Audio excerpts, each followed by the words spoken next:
Assalamualaikum warahmatullahi wabarakatuh. Perkenalkan nama saya Muhammad Sajid Nusra SPD. Saya bekerja di SMK Negeri 1 Banyusari dengan nomor induk pegawai 1993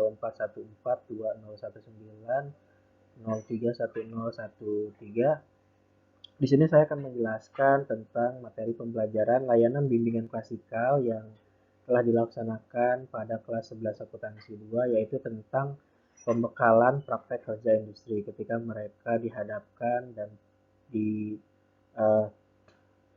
dimunculkan dengan kegiatan prakerin, dihadapkan dengan kegiatan prakerin. Baik, yang pertama itu saya menampilkan video yang nanti akan ditampilkan dan ditayangkan karena waktunya kurang lebih maksimal 17 menit dalam laporan kali ini, jadi saya men-skip videonya. Lalu saya menanyakan apa yang kalian tahu tentang prakrin. Ini juga salah satu pertanyaan pemantik untuk peserta didik untuk menjawab tentang prakrin. Seperti yang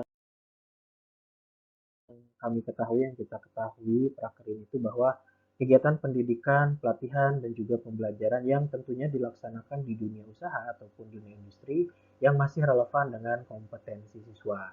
Artinya apabila dari jurusan teknik bisnis sepeda motor, tentunya mereka PKL di bengkel ataupun yang berkaitan dengan mesin motor ataupun hal-hal yang ada kaitannya dengan permesinan.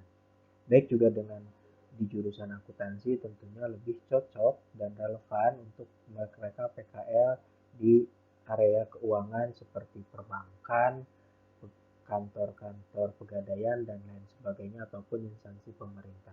Begitu juga dengan rekayasa perangkat lunak yang tentunya relevan dengan dunia industri yang berkaitan dengan pengelolaan web, pengembangan web, dan lain sebagainya. Tentunya harus relevan dengan kompetensi siswa, dan prakerin ini dijadikan sebagai istilahnya mereka lebih mengetahui cara etos kerja di sana, cara mereka bertanggung jawab, disiplin ketika bekerja di sana, dan tentunya sangat dilihat.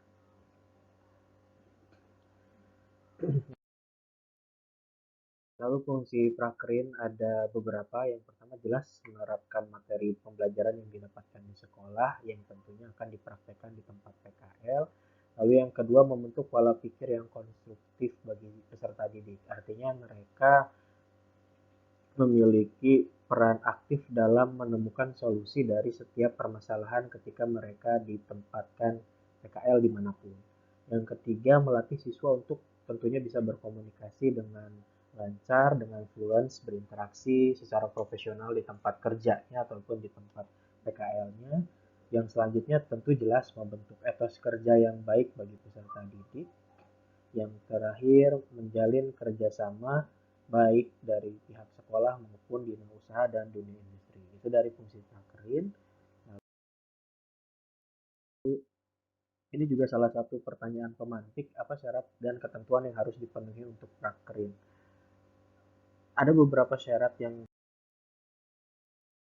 ketentuan di sekolah kami. Yang pertama, nilai rapot memang harus tuntas dari semester 1 sampai semester 3, tentunya tergantung apabila mereka di kelas 11 di semester 1 sudah PKL, artinya nilai rapot semester 1 dan semester 2 di kelas 10 harus sudah tuntas di atas nilai KKM. Lalu tentunya dilaksanakan di dunia usaha maupun dunia industri yang relevan. Lalu syarat selanjutnya jelas harus mematuhi aturan, baik itu di tempat PKL-nya maupun menjaga nama baik sekolah. Lalu selanjutnya PKL dilaksanakan selama kurang lebih, karena sesuai dengan Permendikbud nomor 50 tahun 2020 kalau tidak salah, itu kurang lebih 6 bulan, minimal itu 6 bulan. Jadi dilaksanakan 6 bulan.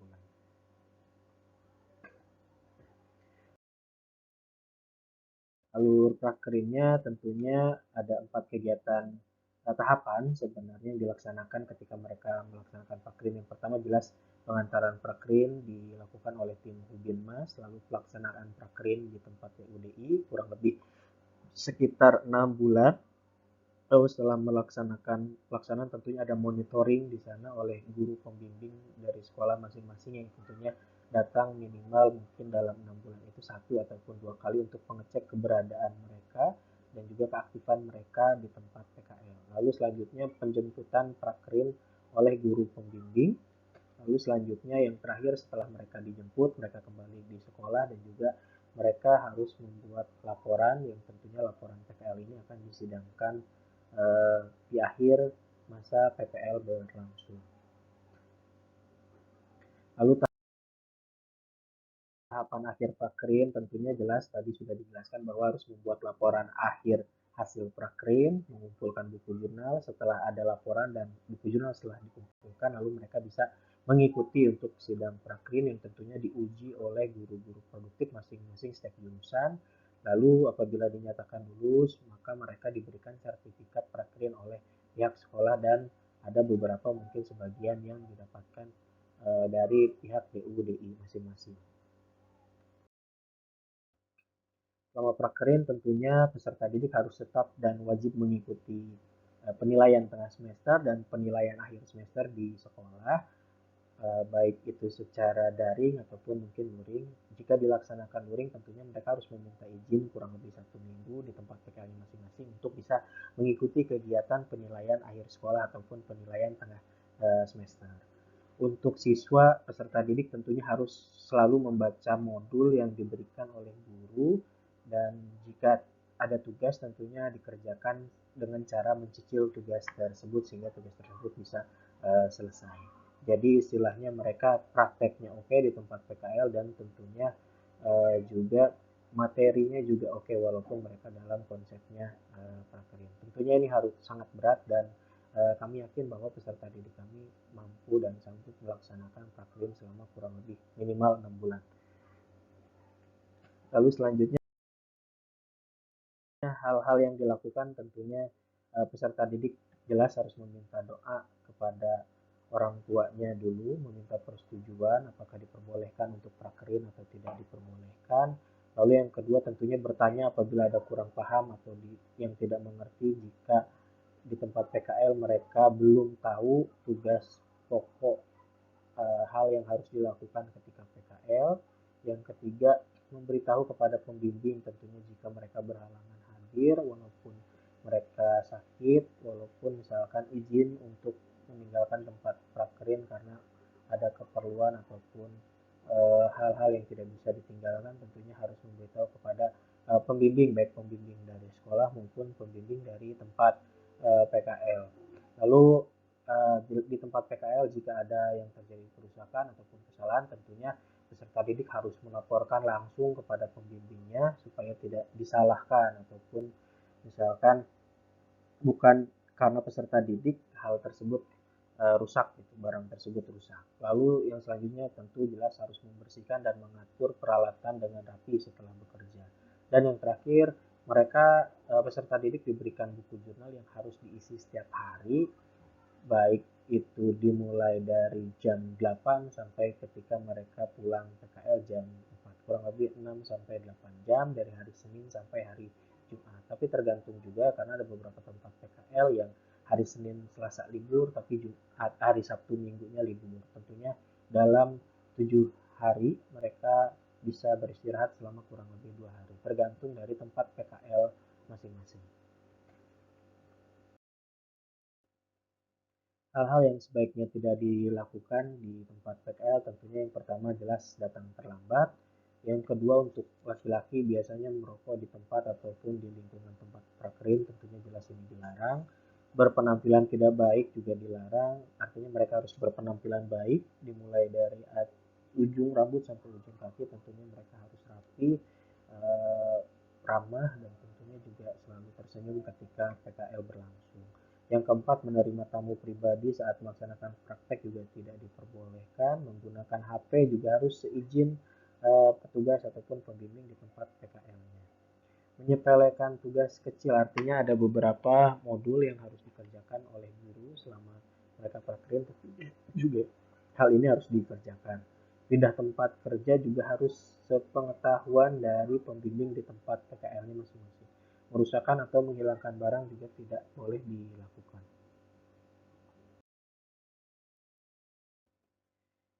Ini untuk perempuan tidak boleh memakai pakaian ini, tidak boleh memakai sepatu sepatu bertumit tinggi karena untuk mobilitas jalan di tempat PKL ke sana ke sininya agak sulit untuk memakai sepatu bertumit tinggi jadi diusahakan kepada peserta didik kami untuk menggunakan sepatu yang bisa digunakan lebih nyaman dan juga lebih enak ketika mereka berjalan ataupun ada mobilitas yang sangat tinggi di sana.